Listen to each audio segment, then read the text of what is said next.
What if the simplest act, inviting someone to your table, could heal the ache of loneliness and uncork a wellspring of love you never dared name? How much of ourselves do we tuck away, simply waiting to be truly seen and fed in every sense of the word? In a quiet Tokyo apartment building, the passing of days is so routine, it's easy to fade into the background. This is the unassuming world of She Loves to Cook and She Loves to Eat, a manga quietly transformative in its celebration of domestic ritual and sapphic affection. The heart of the story is in the hush between strangers turned neighbors, then friends, then something more. Our narrative begins with Nomoto, a young professional in her late 20s, moving through life's rhythms on her own. Commuting, working, returning home to a small kitchen where she finds her greatest joys. Cooking is more than a hobby to her. It's art, therapy, and connection to childhood comfort. Yet, every night, her table is set for one. She creates elaborate meals, hearty stews, and airy soufflés. Across the hall lives Kasuga, an equally solitary figure, though her energy is far less subdued. Tall, robust, and eternally hungry, she plows through convenience store bento and supermarket takeaways after long days at work. Kasuga's voracious appetite is a puzzle and a joke amongst both neighbors and colleagues. Her sighs, her second and third helpings are met with teasing and subtle judgment. She shrugs it off, but behind her easy smile is the distinct ache of being seen as an oddity rather than a person. The spell of solitude is broken one day when Nomoto, hesitating on her doorstep with a platter overloaded with homemade courgeage, musters the nerve to knock on Kasuga's door. Offering the meal, cooked with care and more than one person can eat, is awkward at first, but Kasuga's eyes light up. The crispy, freshly made chicken she receives is unlike anything convenience stores ever offered, and Kasuga's gratitude borders on reverence. She devours the meal, and Nomoto is delighted by her earnest enjoyment. From here, dinner invitations become frequent. Nomoto can finally cook to her heart's content. Kasuga never needs to eat alone, and the single shared meal becomes a ritual neither wants to relinquish. Early interactions are tentative but genuine, each woman guarded in her own way, yet increasingly comfortable shedding those shields in their time together. Conversations start simple. Favored flavors, recipes traded, laughs over clumsy chopstick moments, but hints of deeper connections sneak in. Nomoto confesses that sharing food makes everything taste better. The days become routine in the happiest sense, evenings spent together, sometimes cooking side by side, sometimes laughing over failures, burnt rice, soupy eggs, most often basking in the small miracle of having someone to care for and to be cared for in turn. Nomoto's kitchen, once echoing and empty, grows bright with Kasuga's laughter and the clatter of dishes for two. As the seasons turn, so too do their boundaries. Nomoto, mindful but hesitant, begins to ask questions about Kasuga's life. She's surprised by Kasuga's honest, sometimes matter-of-fact responses about eating alone for years, about insensitive comments at work, about wanting to be enough for herself. Nomoto listens, her heart aching. The two discover common ground, the subtle pain of being different, the joys and anxieties of making one's own way. Moments of vulnerability breach the surface. After a taxing day, Kasuga arrives at Nomoto's door looking exhausted, explaining through choked words that she's tired of jokes about big eaters and strong girls. Nomoto, wordlessly, offers comfort through a favorite meal made just for her. Later, in a rare silence, Kasuga confesses she dreads eating alone, not the loneliness of the act, but the hollowness that lingers. Their relationship is a blossoming, gradual as dough rising. There is no grand romantic confession.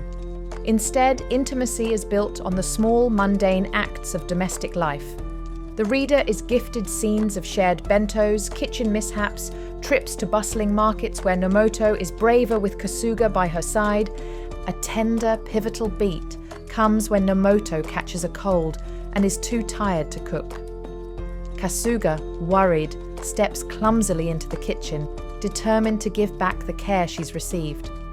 Her dish is simple, rice porridge with pickles, but Nomoto, drowsy and grateful, is deeply moved. In that moment, the balance in their relationship subtly tips.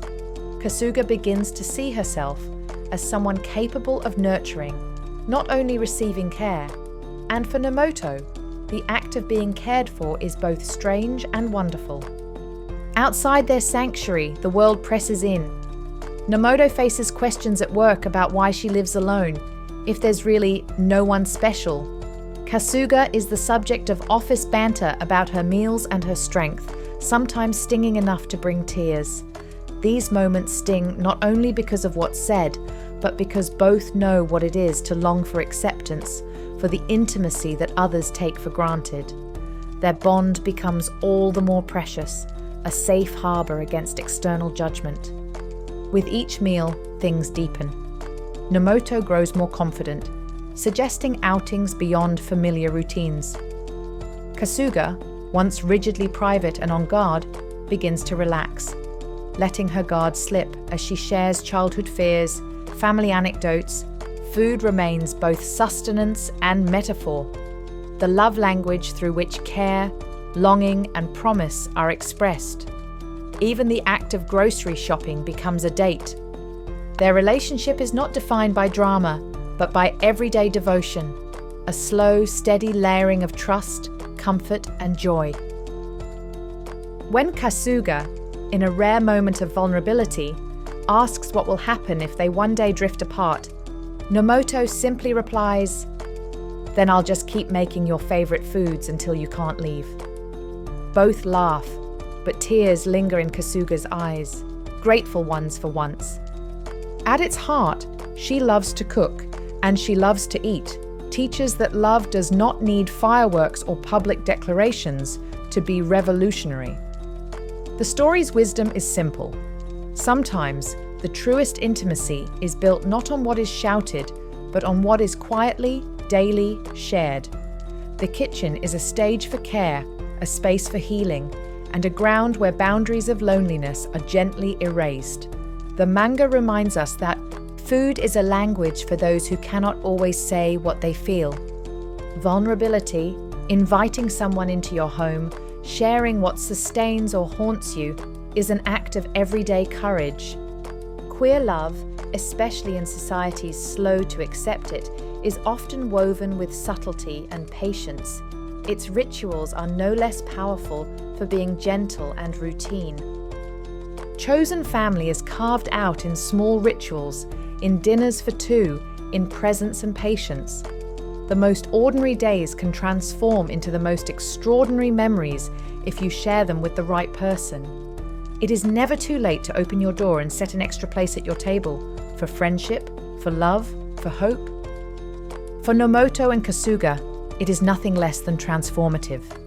Each meal is not just food to fill a belly, but nourishment for the heart. A persistent, gentle assurance that they are seen, valued, and above all, never truly alone. Through all their joys and stumbles, what they build in that small apartment is a model of companionship that defies society's narrow expectations. Proof that family and love are what you choose and nurture, not just what you inherit.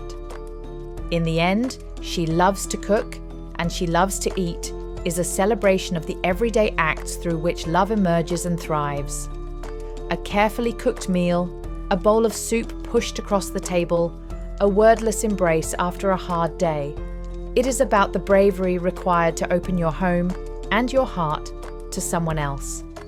For Nomoto and Kasuga, acceptance and romance grow organically, side by side, fed by every shared dish and every evening spent in cozy intimacy. Through their story, this manga quietly fills in a blank so rarely addressed in media: how Sapphic women's lives, full of ordinary routines, laughter, and comfort, are worthy of being centered and celebrated. It dispels the myth that queer love must be constant angst or grand confession. Instead, it shows us that even the most subtle, domestic, and unhurried kind of love can be radical, healing, and deeply true. To anyone who has ever longed to be welcomed, not just fed but cherished and chosen, night after night, Nomoto and Kasuga's journey is a reassuring whisper. Such love is real, possible, and beautiful in its slowness and steadiness. So, what if the simplest act, sharing a meal, could be the first ingredient of a life truly shared? Through She Loves to Cook and She Loves to Eat, we learn it absolutely can. Love is often built and rebuilt, dinner after dinner, by simply never letting the other's plate sit empty. If this recap resonated with you and you'd like more stories that honor Sapphic lives across manga, film, and literature, make sure to like, subscribe, and join our channel for more recaps, analyses, and heartfelt discussions. Because every story, like every home-cooked meal, is meant to be shared.